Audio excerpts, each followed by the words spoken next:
Zee 24 तास एक पाऊल पुढे। ज्येष्ठ शिवसेना नेते दत्ताजी नलावडे यांचं निधन झालं। पहाटे 3:30 वाजता वयाच्या 77व्या वर्षी त्यांची प्राणज्योत मालवली। जसलोक रुग्णालयामध्ये त्यांच्या फुफ्फुसाच्या आजारावर उपचार सुरू होते। नगरसेवक ते विधानसभेचे अध्यक्ष असा त्यांचा प्रवास राहिलेला आहे। शिवसेनेच्या जडणघडणीत नलावडे यांचा मोठा वाटा आहे। बाळासाहेबांच्या अष्टप्रधान मंडळातील ते एक नेते होते। मूळचे रत्नागिरीचे असलेले नलावडे यांनी लोअर परेल सारख्या गिरण गावात कामगार वस्तीत अखेरपर्यंत स्वतःला झोकून देऊन काम केलं। युती सरकारच्या काळात विधानसभा अध्यक्षपद भूषवण्याचा मान त्यांना मिळाला होता। 1990 ते 2004 असे सलग 4 टर्म ते वरळी विधानसभा मतदारसंघातून निवडून आले। शिवसेनेशी अखेरपर्यंत ते एकनिष्ठ राहिले। शिवसेना खऱ्या अर्थानं मुंबईत आणि मुंबई बाहेरही वाढवण्यात त्यांचं मोठं योगदान राहिलं। आज संध्याकाळी 4 वाजता लोअर परेल इथल्या त्यांच्या घरून त्यांची अंत्ययात्रा निघेल आणि वरळीतल्या स्मशानभूमीत त्यांच्यावर अंत्यसंस्कार केले जातील।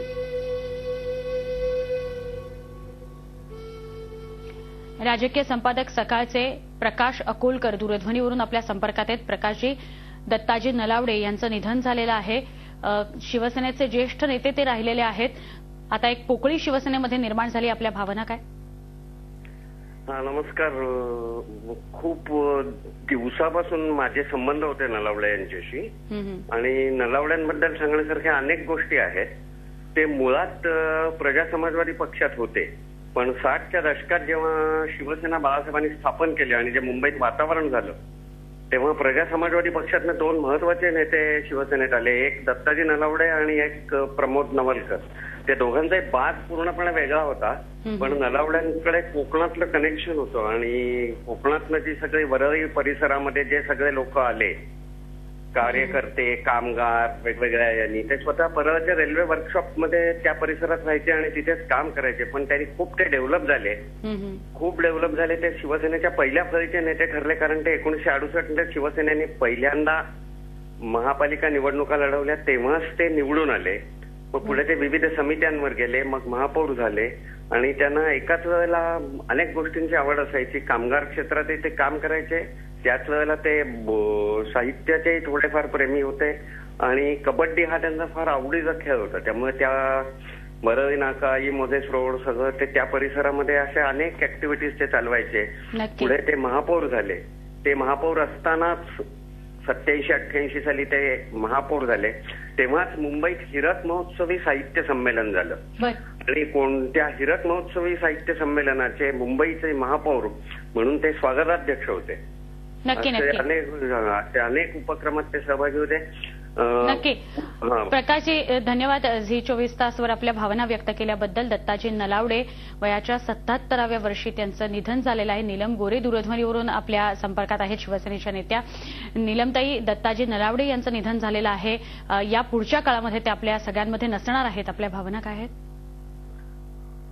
शिवसेना प्रमुख बाळासाहेब ठाकरे यांच्या दुःखद निधनांमधून अजूनही ती दुःख अजून प्रचंड मोठं कसं तरी आम्ही सावरत असताना दुसरा एक मोठा धक्का बसलेला आहे।